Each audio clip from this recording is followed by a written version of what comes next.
And I am the finance director for Ujima. I've been with Ujima / the coalition for about 13 years. And as Sahita said, we had an awesome day yesterday, so we are looking forward good things this day. Thank you for joining us.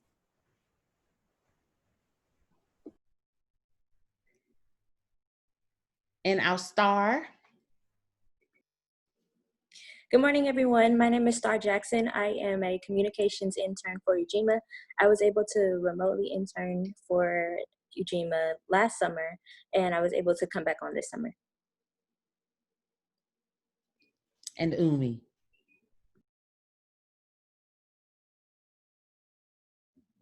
Good morning. Again, I am so blessed and thrilled to have the opportunity to meet with everyone today.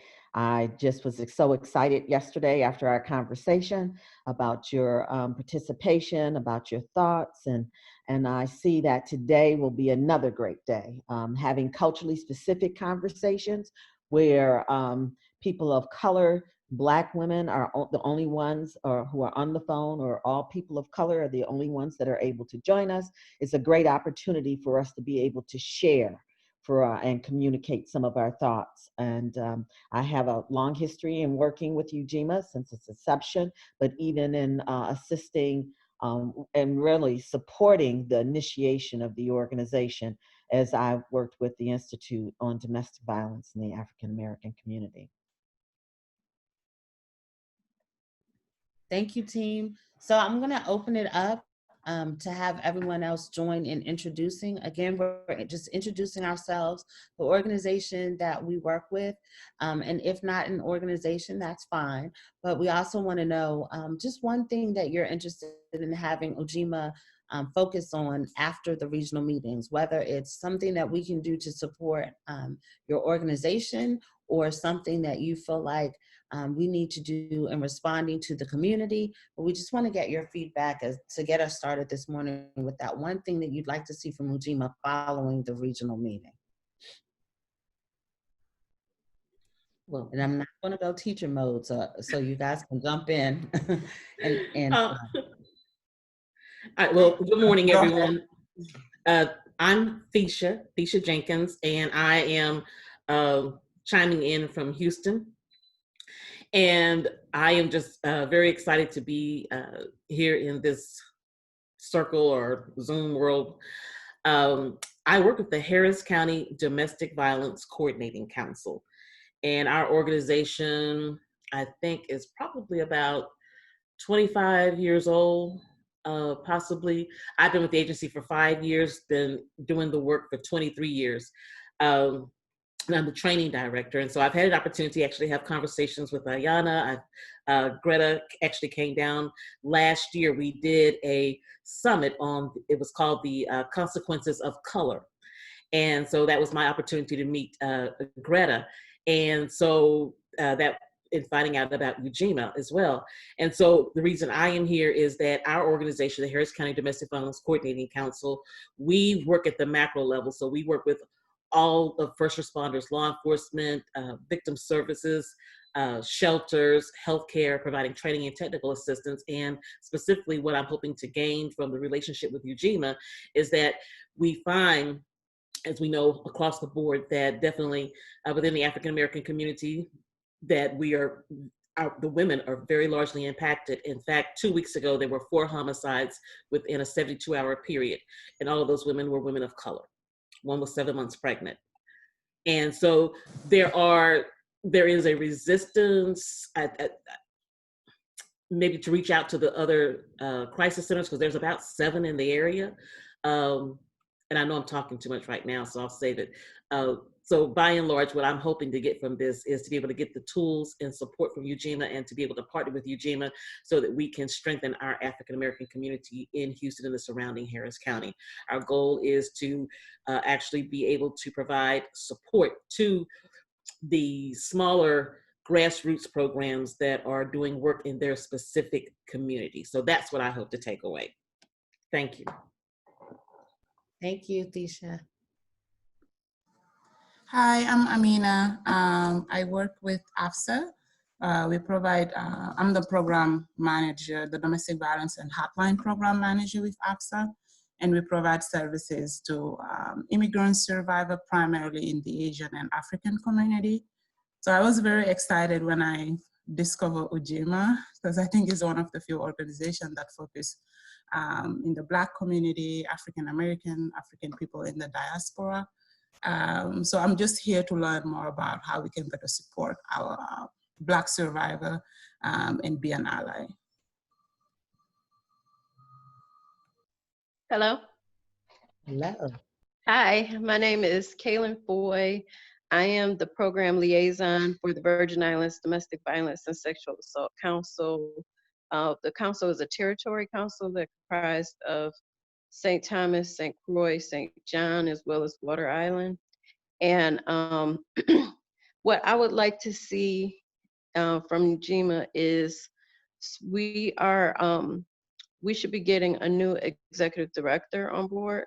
So I would really like for Ujima to embrace our new executive director, as well as work with the new executive director, as well as the programs in the territory, the shelter programs and the direct services programs, in regards to integration of culturally specific solutions. The organization is Caribbean. Everyone that comes to the programs are of Caribbean diaspora, but yet our language, the media that we put out, the programs don't necessarily reflect that. So I would like to see some help to see more integration and to kind of, people can speak culture and say, okay, well, we are because that's who we are. But then if we're not actually, if what we're trying to do is just model mainstream programs, then what's that, you know? So that's what I'd like to see. Thank you. Thank you, Kaylin. Hi, I'm Jeanette. I work with Kaylin. She said practically everything I was thinking already. I am one of the outreach specialists. I hate that word specialist. I'm not a specialist. I see myself as a worker, so I call myself an outreach worker. Like she said, we're getting a new ED, hopefully soon. We have a board that is really, really incestuous, and I wish Ujima would be able to work with our board and let them know what their role is. Right now, since we don't have an ED, the the president of the board, whatever you want to call her, she's running the agency, and it's just, I don't know. It's I call it what's the word we use? Kelly, what's the word I use sometimes? I forgot. I don't know if that's polite in mixed company. But we really do need help with our board. They need to know what their role is, and it's not to run the agency, but rather to be whatever it is they're supposed to be. I don't even know what their job is, since we have such an incestuous relationship. But working with the new ED, letting her know her duties, what her capabilities, her incapabilities, and like Kaylin said, making the agency more islandy than American.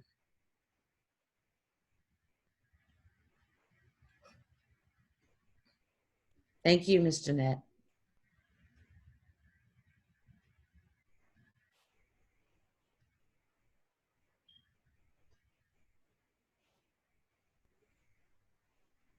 Ms. Thomas, we can't hear you.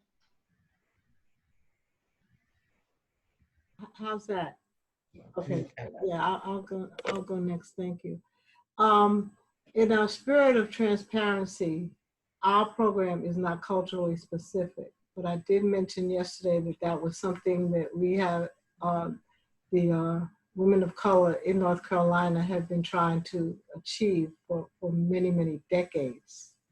We have had a lot of pushback on that because, you know, of that anecdote that, you know, all people matter, you know, and what we're trying to tell them is that we understand that. That's why we're in this business, and that's why we're in this movement.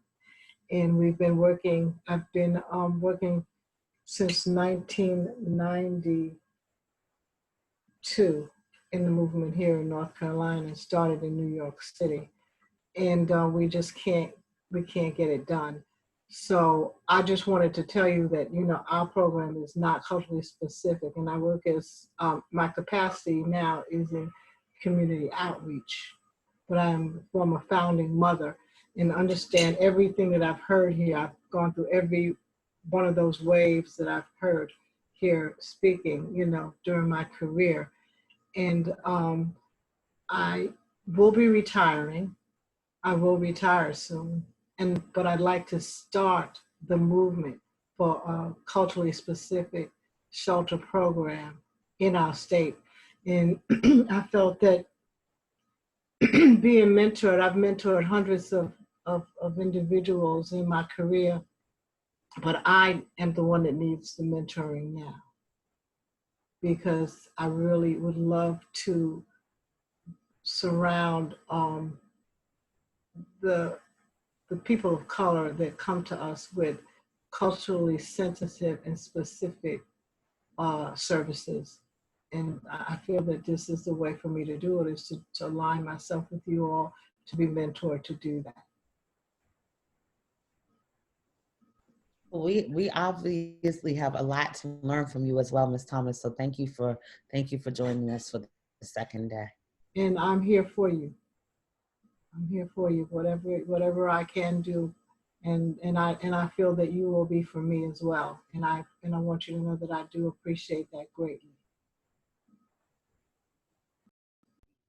Thank you.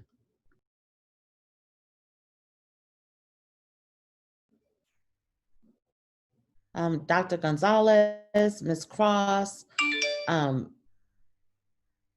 we're happy to have you take yourself off of mute. Yes. Okay, perfect. What we're doing is introducing ourselves, our name, organization, and what you would like to see from Ujima following the meeting. Yes, sure. Nice to meet you all. My name is Sadia. You can omit the title. And I work as a clinical psychologist in Puerto Rico with domestic violence victims and sexual abuse. And I am right now an adjunct faculty for the Carlos Albizu University as a clinical supervisor for interns in their last year. And also I am a licensed domestic violence advocate at the courts and have an MPO to provide mental health services for women in domestic violence situations and any kind of aggression.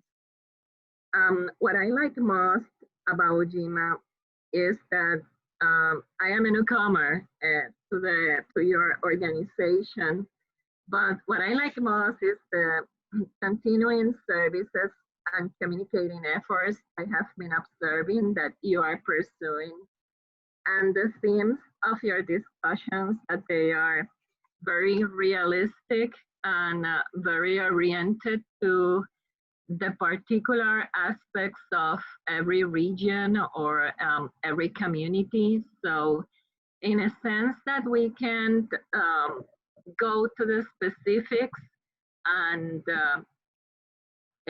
get a little apart from generalizations, then we can support women in their efforts to survive. They can convert in survivors. And particularly right now that this is a crucial moment to Black women or brown or light brown or dark brown, because we are all united. Color is okay, it's a difficulty for other people, but not for all. And when we live in the islands, and I mean in the Caribbean islands, and and I think the start comes from the islands.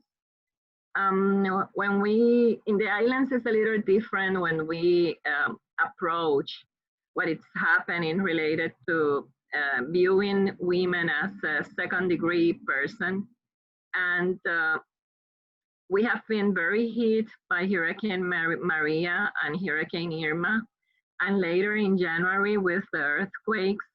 So our statistics goes up about the double in domestic violence and sexual abuse cases. And now we are almost triple that numbers. So we are in a very, very hard situation right now. The services that the women are receiving in the shelters and for their own are very limited. So what we are trying, and I'm trying to do, is to focus on how we can help that woman at least to stay safe, and then we can redirect all the services that they need at the right moment, not necessarily right now, because we are in a very hard situation also regarding to the COVID-19. But this is what I have been doing for the last 20 years. It's not that it's right now in the last month, and being some way connected to all of you, it's so enlightening, and you have brought so many interesting points and approaches that we all can benefit from this kind of meetings and this kind of work all together. Thank you. Thank you. Good morning. I'm Cheryl Cross, and I am the Executive Director with True Yoke Fellow Laborers in Brandon, Mississippi. And ladies, I have to say that yesterday was awesome. I really, really pulled a lot of information from there, from the information that you all gave. But I was also able to see myself from some of the, myself and my upbringing from some of the information that was given out. And so even in the conversation and the information I was seeing as I was brought up, I am now trying to nurture my daughters and not being caretakers, but taking care of yourself.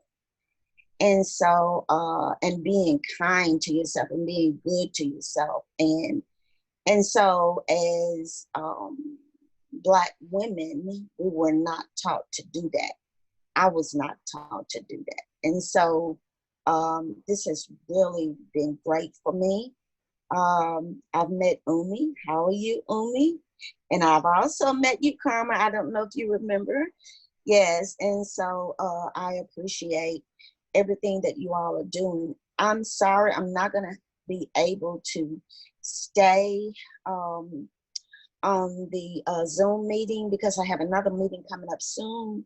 But I would like to stay in contact and collaborate with you all further, collaborate more, because in the heart of Mississippi, it is it's a struggle, and you have layers and layers of intersectionality as to go along with oppression and racism at its highest point. And so for us to continue our work and to assist the Black African American community that we serve, we are going to need assistance tools. We need a toolbox.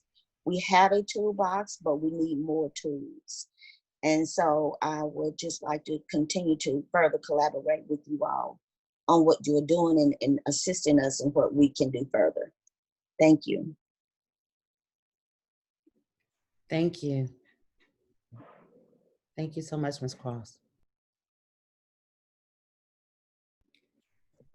Hey, So- sorry, I joined in a little bit late this morning because I got confused on what time the meeting was starting with the Eastern time zone and Central time zone.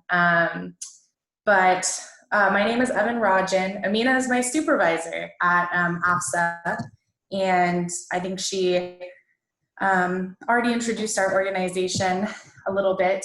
We're based in Austin, Texas, and we are a culturally specific domestic violence, sexual assault, and also human trafficking organization. And as you guys probably know in our name, we're Asian Family Support Services of Austin. And we were started as a culturally specific South Asian organization in 1992. But you know, when I started working at AFSA, I realized pretty quickly that we serve a really diverse group of clients. So even though I do primarily, about 50% of my clients are East Asian or South Asian, I also serve a lot of North African clients, Middle Eastern clients, and then African and Caribbean clients as well. So exciting to see Puerto Rico and the Virgin Islands in this conversation because we do serve Caribbean survivors as well. And so I think for me, you know, Amina is spearheading an effort at our organization to really, you know, change maybe our image in the communities. You know, it's in our name that we serve Asian survivors, but we're still seeing a really diverse group of survivors come to us because there's a lot of trust in that community.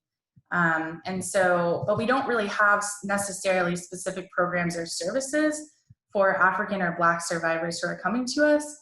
So that's why, you know, Amina and I and some others on my team wanted to get connected to Ujima and learn more about how y'all can help us, you know, maybe with getting connected to more grants or just expanding our services and really being more reflective of who we're actually serving in the Austin and Central Texas area, because we are not just serving Asian survivors. About 50% of my clients are African, Black, or Caribbean. So yeah, so that's my little introduction. And I'm direct services. I'm the domestic violence or family violence program associate, and Amina is my supervisor. So thank you guys so much. Yesterday was awesome. I'm really excited to be on this call, and I just feel really grateful to all of you for sharing your information. So thanks. Thank you, Evan. Natasha and Anna, I believe you came on early. So Ayana has posted the introductory question in the chat box. We're asking everyone to introduce yourselves. So I'm gonna open it up to the both of you. All right. Hello, my name is Natasha. I was also here yesterday. I work with Amina and Evan at Asian Family Support Services of Austin. I am the Community Education Program Manager, and so I, you know, do a lot to connect with different like faith-based communities, cultural organizations, and all that to bring attention to domestic violence and sexual assault related issues in communities of color. And I'm really excited to be here. I really got a lot out of the conference yesterday, and I can't wait to see what's coming today. So thank you so much for having me. Hello, everyone. My name is Anna. My pronouns are she, her, hers, or they, them, theirs. I know I did a brief introduction yesterday, but I am the HBC specialist at Ujima. A lot of my work has been around organizing on campuses and working with students, particularly student activists or survivors, around campus reform and different campus policy changes, and working with the administration. And again, I've been working with nonprofits that are working within the anti-sexual violence field. Echoing what a lot of you guys are saying from yesterday, I think the conversations were extremely important. I think the conversations, especially touching on intersectionality and how that's affecting very, very actively what happens in our day-to-day lives, was really on point. I think Ayana did amazing. And I'm really excited about everything else for that's scheduled for today. And I again just want to give a shout out to the Ujima team for being excellent, being great. So thank you for having me part of the conversation as well.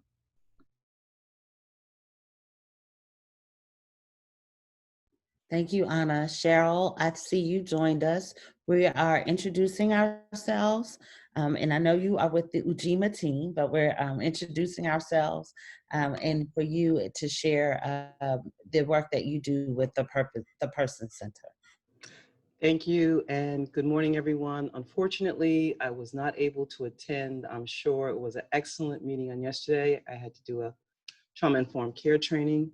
I am the training coordinator with Ujima and one of several co-facilitators with the DC Coalition around training trauma-informed care to those providers across the city that provide social services, life services to survivors and the homeless population.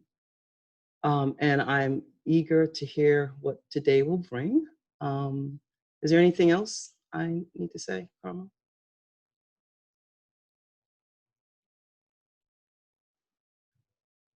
No, Cheryl, that was great. Okay, thank you.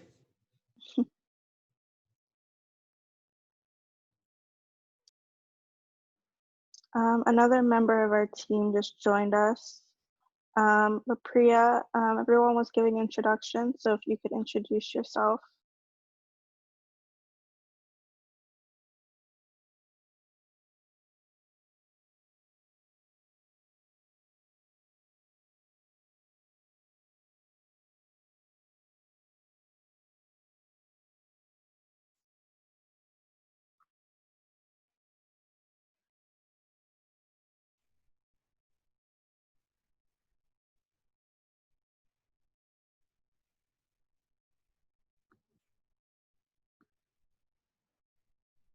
Hi, LaPria, can you introduce yourself?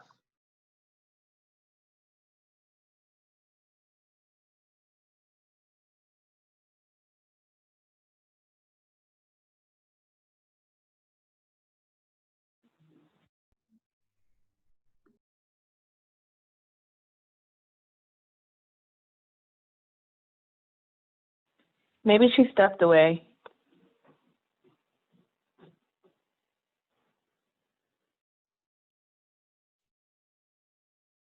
I think she might have. Okay. Okay. Jennifer, do you want to introduce LaPria?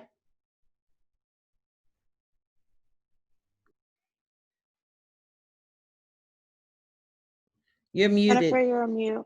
Muted. Sorry about that. LaPria is the staff accountant for Ujima. She has been with the program, I think, about 3 years, doing a fabulous job. I'm just enjoying having her. And I guess that's it.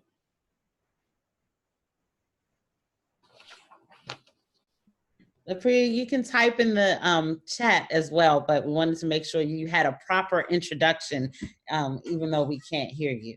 So we're going to go a little bit off agenda because I want to make sure that we have the time to speak with the HUD representative this afternoon, and also that we don't lose time from our open discussion this afternoon. So I don't want to start a brand new conversation. We were going to talk about culturally specific services post-COVID now, but I'm going to pivot and have Ayana share with us the presentation about Ujima, and we'll pick up that conversation about culturally specific services post-COVID later on this afternoon. I really do want to make sure that you all have the opportunity to have a really robust conversation about that, particularly because, as several of you shared earlier, you want to either start a culturally specific organization or you want to access additional funds for culturally specific dollars. So given that, I want to make sure that we have a robust discussion and that we have the time needed to really delve into that conversation. So I'm going to turn to Ayana to do an overview of Ujima's programming, and then we'll pick up the agenda from there. But thank you all for taking the time to introduce yourselves, to share more about your organizations and about what you'd like to see from Ujima. We were taking notes, and we are committed to making sure that we're responsive to your needs and to those of our culturally specific organizations. So we appreciate you taking the time to do that with us this morning.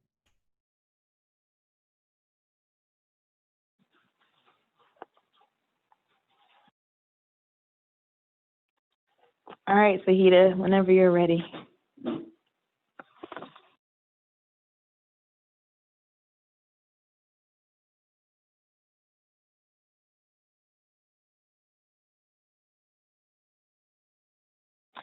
Okay, can y'all hear me? Okay, I'm the least tech-savvy millennial ever. So this is just a very brief overview of how we do it or how we do some of our work to make sure that we're really aligning our grant activities with our mission and vision. So I'm just gonna go over some information, a little bit more of our backstory, which we've gotten from Greta, Karma, and Umi. But just delve in a little bit more and then talk through some of the activities and how we plan them or our thought processes for why we choose to do certain things over others or how we prioritize. So next slide. And next.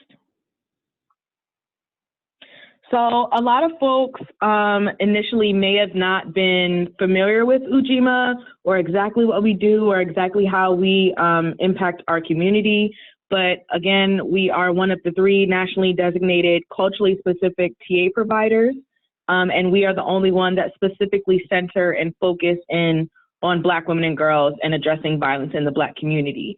So the meaning of our name comes from the 3rd principle of Kwanzaa, meaning collective work and responsibility. And we really feel that collective work and responsibility is absolutely vital to addressing the different layers of violence against Black women and girls. And we can't do this work solely by ourselves. Like, we need people supporting us. We need people allying with us. We need people really seeing how violence has so many intersections in our lives and believing our stories. Our colors, our organizational colors are sunrise and cocoa. Sunrise for the life-sustaining energy that is provided by the sun every day, and cocoa for the rich variety of skin tone, texture, and hues, boldly worn and proudly adorned by women of the diaspora. So we're really making sure that we are reflective of all of our communities. So, you know, Black American folks, Black African folks, Black immigrants, folks in the Afro-Caribbean community, like, everybody's part of our community. So we really need to stand up for everyone and reflect everyone. Next. So our origin story, Ujima was initially founded in 2015 as the DC Coalition Against Domestic Violence initial response to to a need for an active approach to end violence in the DC area. In 2016, Ujima actually took over the national technical assistance work that had been previously done by IDVAC, where Umi was, you know, the leader of the ship there. And had done such great work for a long time. And we were really uniquely positioned, and really, it was a good moment for us to take over that work because Greta, Karma, and 2 of our main consultants had actually been on the steering committee of IDVAC for several years. Next. And the DC Coalition Against Domestic Violence also recognized that there was really sparse literature around violence, specifically domestic and sexual violence in the Black community, and that it was also very limited to a mainland Black American perspective, which we know when we're talking about diasporic people, we can't just talk about one group of people. We have to talk about everybody's experience.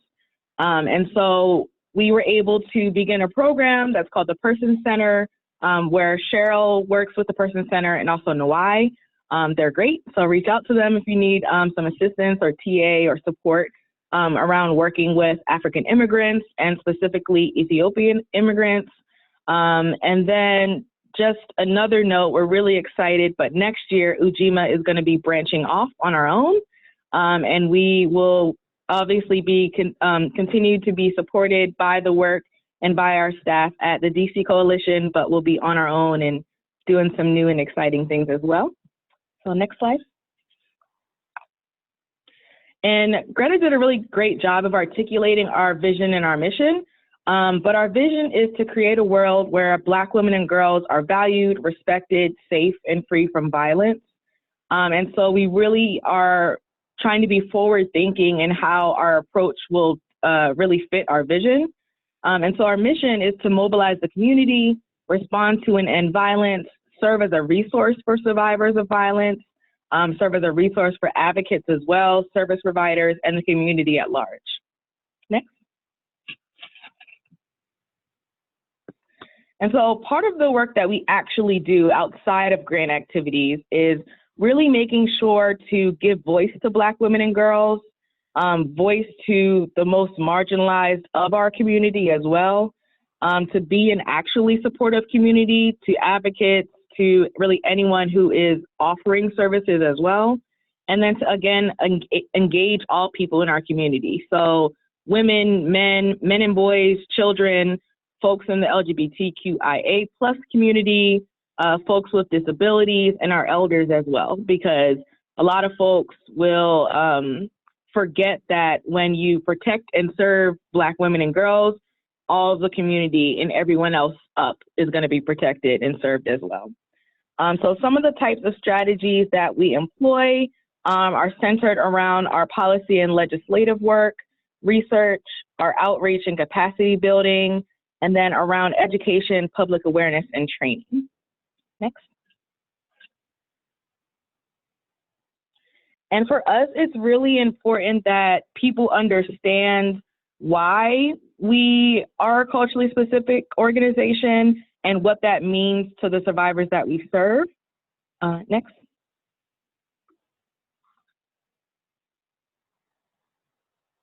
So part of it is recognizing how we view the world and how we view the work. Part of it is making sure that we're really championing cultural awareness. So getting people to understand that Black folk aren't all the same either. There are cultures within cultures, there are languages upon languages. And so to really be aware that folks are different and that's okay. So to be culturally diverse in our thinking as well, and in where we're coming from and how we're coming into the work. To be culturally inclusive, so to make sure, again, folks, our Afro-Caribbean folks are included in the work that we do, to make sure folks from the Deep South are included in the work that we do, to really make sure we're uplifting those different perspectives and experiences, to be culturally welcoming, so especially when we're thinking about serving our brothers and sisters and our siblings in the LGBTQIA movement, because a lot of folks like to try to leave them out. But you can't say you're for the uplift of the Black community if you're leaving out part of the Black community. To be culturally responsive and to be culturally humble, or to recognize that even as a Black-centered organization, we're still learning and growing ourselves. Next. So and you all are familiar about the differences between mainstream programs and culturally specific programs, but it's really about intentionally centering communities and identities that have been marginalized and being able to tailor those services to meet those unique needs. Because a lot of mainstream programs think that they're doing culturally specific work because they might serve a certain community, but in reality, their program rules, the ways in which victims are treated, the ways in which bias shows up, all of those things tell us that they're not actually culturally specific. And so for us, being able to say, no, it's not, for us, it's not all women of color. We're really focusing in on Black women and girls at this moment, is something that we like to make sure is very clear. Next. And you can skip that one too. And so again, part of that is recognizing that the Black community is not a monolithic group. We are not a monolithic people. So really, again, making sure to address Black American, African immigrant, Afro-Caribbean, and Afro-Latinx folks as a broad start to how we do our work and who we serve.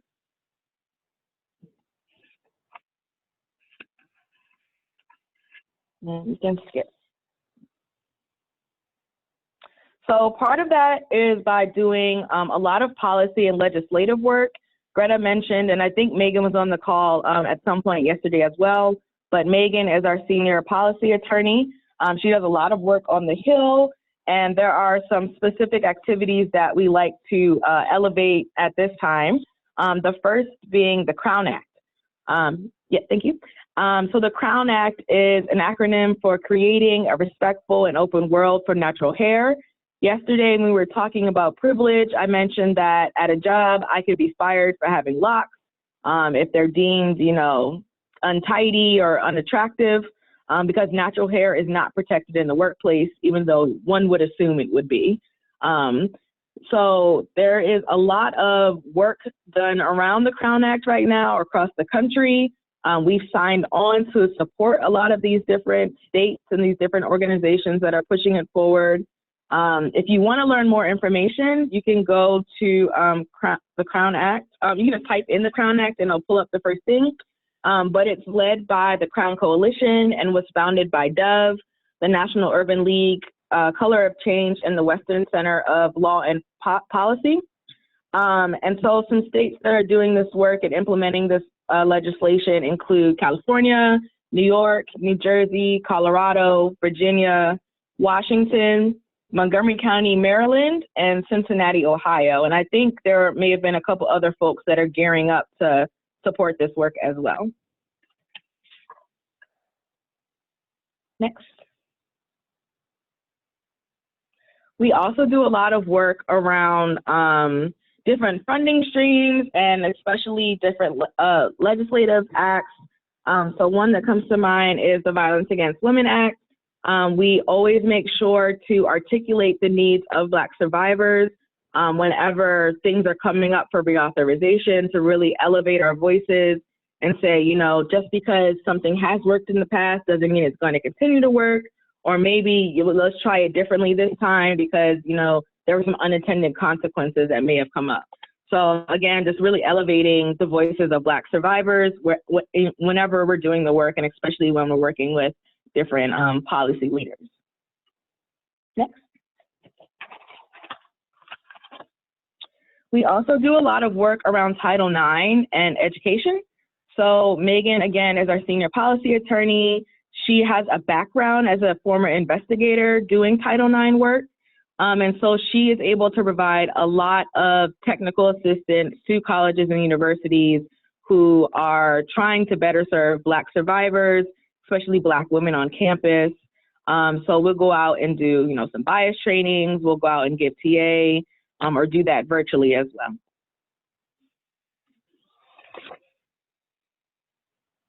Outreach and capacity. A lot of TA happens here, and that can be for both programs or individuals who want to build their capacity and be able to better serve their community. So this is where we really like to engage our community partners. So the interfaith community, you know, barbers, hairstylists, you know, participate on other people's webinars or podcasts or online cable shows. We're open to really engaging the community in whatever way they want and whatever way they need, as long as we can always say, you know, let's center Black women and girls in this conversation. And Anna mentioned that she is our specialist working with the HBCUs because we are the TA provider for HBCUs across the country. She's doing a lot of work around campus police. How do we make sure folks are safe on campus? How do we make sure folks are heard on campus? Really working with the administration to better support students. Doing a lot of work and having great conversations around what do we do post-COVID, which is going to be a conversation later. And we also have really engaged our local community as well. So the University of DC and Howard. So we've gone out during DVAM, or Domestic Violence Awareness Month, and we've painted the quad purple. We've gone out and had conversations about Black love and what does it mean to be in healthy relationships. We've supported the Deltas at the at UDC in that conference and those conversations So we're really open and able to sort of shift gears and engage communities the best way they need. Next.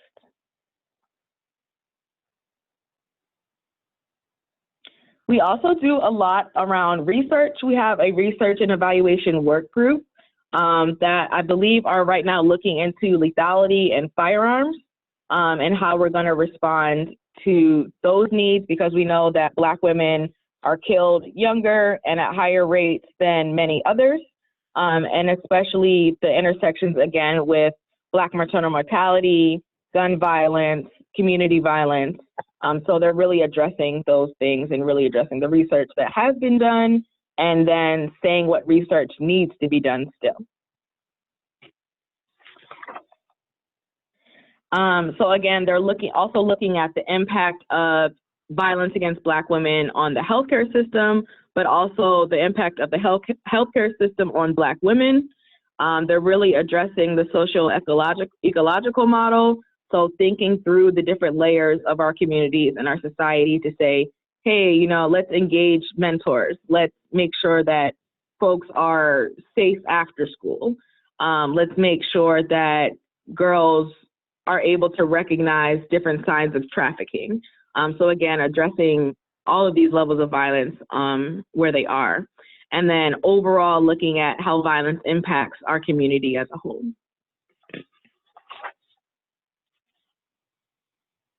We've started to do a lot more work around Black maternal mortality, really addressing the ways in which intimate partner violence and Black maternal mortality intersect, because we know that according to the CDC, 40 deaths per 100,000 for Black women, as opposed to 12 deaths per 100,000 for white women. So we're seeing the disparities show up in really alarming ways, and we're having to call out you know, different systems gaps or how bias impacts and leads to violence and death for Black women. Because at any economic level, we're seeing women die in childbirth and after.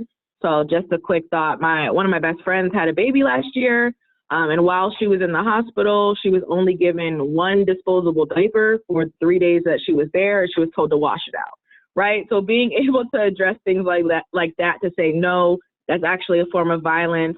No, you know the rates that Black women are dying. Why aren't you taking it seriously? That's part of what we do. Next. And then we also have a big push for education, public awareness, and training. And I'll show y'all the training menu we have currently. So right now we are able, so this is just a short list. We're also able to tailor a lot of these trainings to fit the community that we're speaking to. But we always want to address advocacy issues. So I've heard a lot of times from mainstream programs and advocates in mainstream programs that, you know, they've been doing it for 30 years. They know how to work with folks, but when you actually talk to the survivors, they're saying there's a lot of microaggressions happening or there's a lot of bias showing up. So really being able to have honest conversations with advocates to support their work and better support survivors, directly speaking to domestic violence in the Black community, making sure to engage men and boys who are experiencing violence and then may become the violent party, really addressing guns and lethality. We're talking about things like hip hop culture and the intersections of intimate partner violence, human trafficking, sexual violence, and assault in the Black community. We talk a lot about trauma and the neurobiology of trauma to give folks a better understanding of why stuff happens and why folks show up the way that they do. We do a lot of work around implicit bias. Cheryl does a lot of work around intimate partner violence in later life. Thank you, Cheryl. We do a lot of work around, and we're starting to build our own capacity as well around working with our siblings in the LGBTQIA community. We talk about misogynoir in a very open and honest way. We'll look at pop culture narratives and how they influence our perceptions of Black love. Like all these different layers goes back to our vision and back to our mission with how we want to address violence in the community. Next. And then we hold events as well, and we try to do them very strategically and try to partner with folks as much as possible. So we have a coffee and conversation series that we do. We've already had some conversation around Black maternal health and the impact and how it intersects with mental health and IPV. We also had a conversation around if online dating is a viable option for Black women, given the face, in the face of misogyny and racism. Like, is that something safe to do? Is it something viable for Black women? That was a really good conversation. And we also partner with other organizations. So back in Women's History Month, we partnered with the Art Alive movement to host a women's trivia night. And we definitely made it very Black. So there's a lot of Black women's history in there, which folks may not always get. And, Thisha mentioned that we've already been in conversation. So we're figuring out and developing out a coffee and conversations for her community. I'm working now on developing one to talk about the need for cross-community allyship between the Black and Asian Pacific Islander communities. So I thought of Amina and Evan when that came up. So there's a lot of different ways that we can partner. And even if you're not a culturally specific organization serving the Black community, you're still able to support the work that we do, and we're still able to collaborate that way. And then we have volunteer opportunities as well. We'll just talk about a few, but there's many, many options, and we're open to, partnering and collaborating with folks. So we always have tabling opportunities, and that could be with Ujima. We've gone to Essence Fest, and that was amazing. Jennifer and Carmine can probably comment on that. We always have, Cheryl and Nawai out representing the Person Center, and they definitely could use support. Making sure we get to different events. We'll attend legal events, wellness and mental health events. We also have writing workshops. So we had an op-ed writing workshop not too long ago, and that was hosted locally in DC. And that was just a really great turnout because we're always looking for folks to, write a paper or, write a blog or something that can contribute to our work as well. And then special events, including brunches or galas, we really want to make sure that we're getting out there and speaking directly to our community. So if you're ever interested or you ever have an idea, let us know, and we'll see how we can work together. And then just the last slide. So I just wanted to say thank you for my team because I love them, and I love working with Ujima. It's been coming from mainstream programs and going into a culturally specific program has been like a welcoming home. And so I want to make sure that advocates who may have had similar experiences in mainstream programs know that there's a landing place for them, to know that there are people really, really focusing in on the work and on the needs of Black survivors. And so I just wanted to shout out our team and our consultants because everybody's amazing. Everybody brings so much. And I know that with continued partnership with you all, we'll really be able to take this to another level. So I sort of sped through that, but I wanted to give time to the rest of our conversations because they're really important. So I'm done, Sahida. Thank you.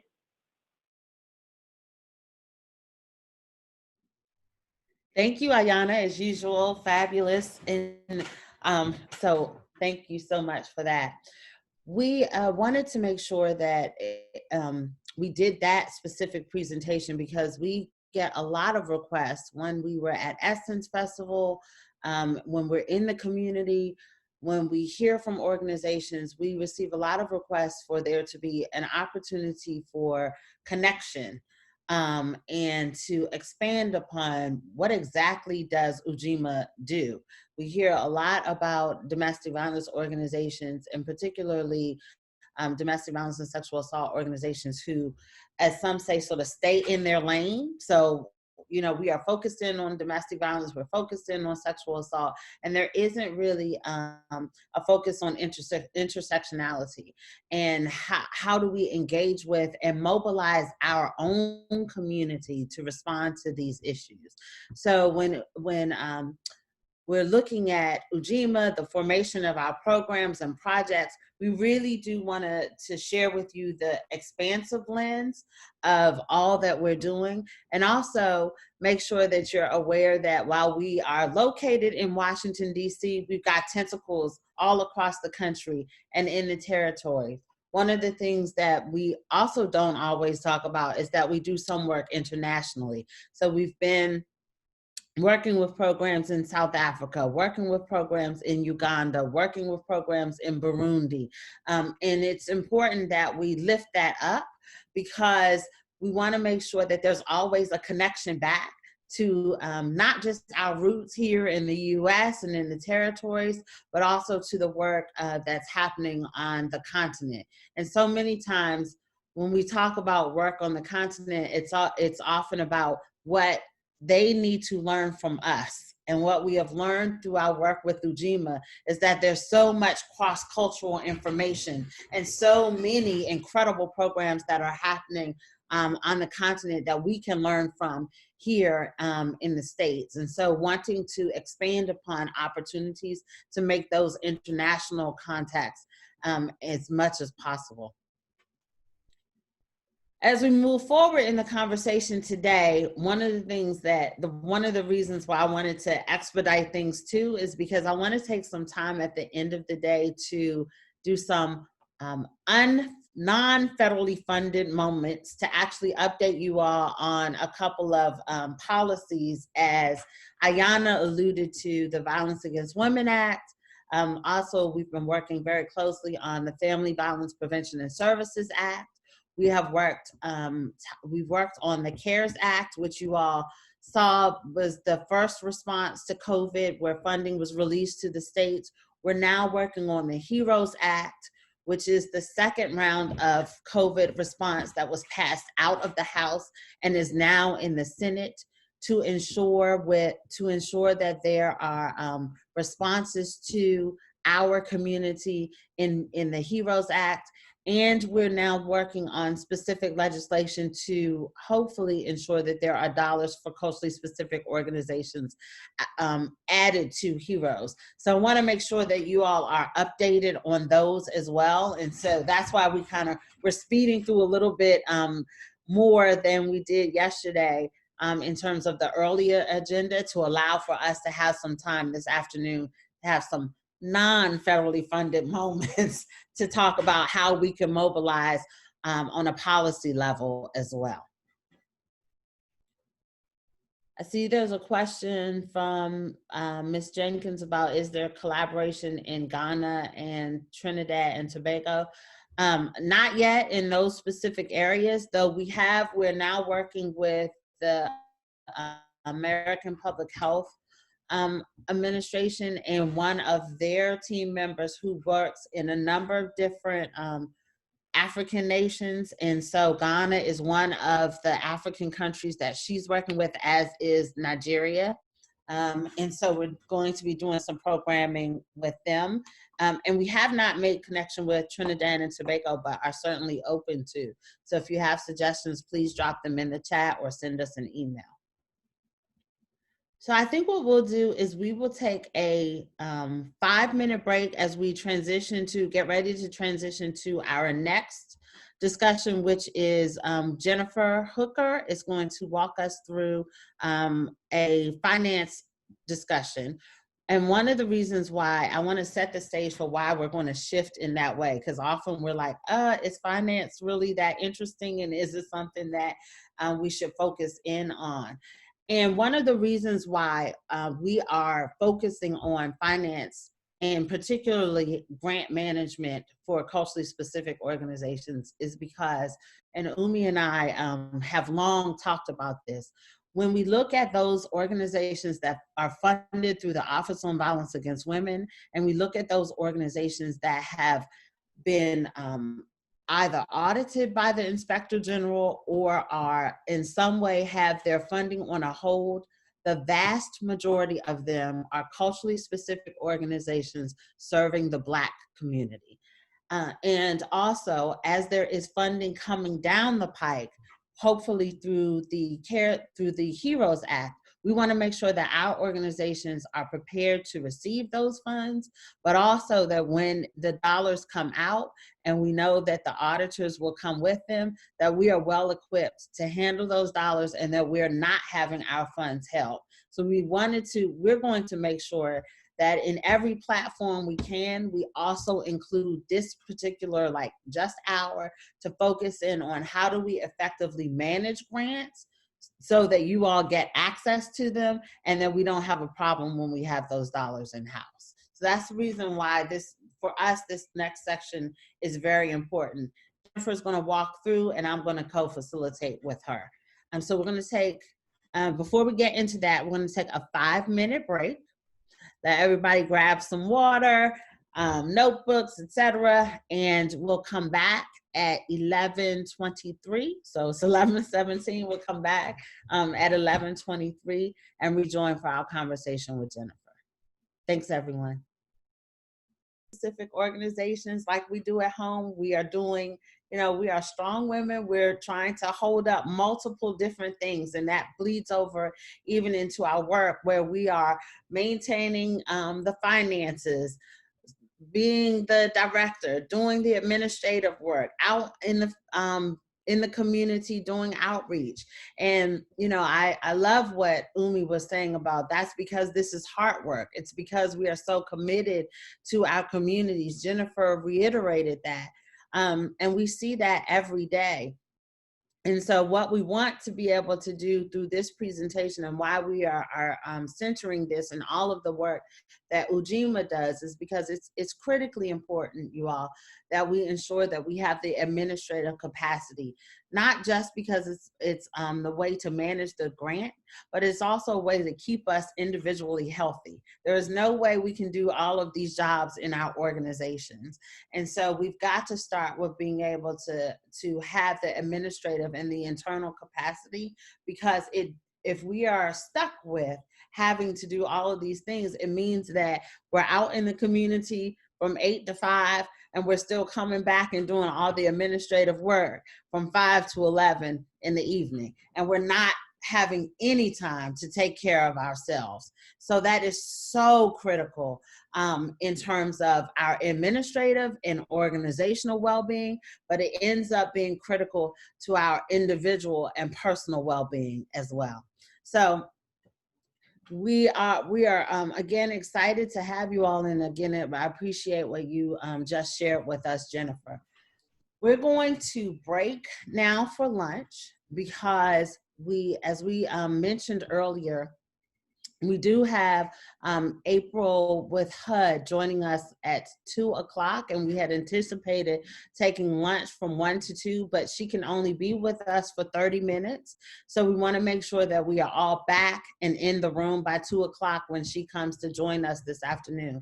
And I'm hoping that you will all be able to join us this afternoon, because HUD does have, as we shared this morning, they have already released $1 billion in the states and territories to support emergency services grants. They will be releasing in the next week or two another $2.3 billion in the states to support emergency services grants. This is critically important for our programs. They have a focus on culturally specific organizations. In this second release of funds, they have said repeatedly that organizations, particularly organizations serving communities of color, have not consistently had access to these funds. So these two young ladies within HUD are particularly committed to ensuring that our organizations have access.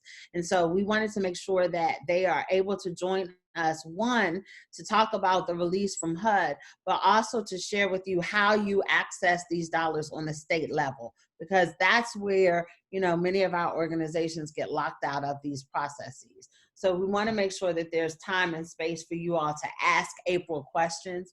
And that means that we'll need to be able to rejoin right about 1:45, 1:50 this call, because April will have 30 minutes only to join us from 2 to 2:30. So with that, I'm going to say thanks to everyone. Ms. Jenkins said you'll need to leave around 2 to prepare for a monthly meeting. She's going to join us at 2 o'clock, but we will send out Ms. Jenkins the information that she shares with us. And we'll also have another opportunity through a webinar to engage with both April and Lisa, who are with the HUD offices. We wanted to provide this opportunity though, because these funds are going to be released relatively soon. So with that, we're going to let you go. It's 12:45 and ask that you join us back at 1:45 to join with the HUD presentation at 2 o'clock. So please take care of yourselves, enjoy lunch, and we'll see you again at 1:45.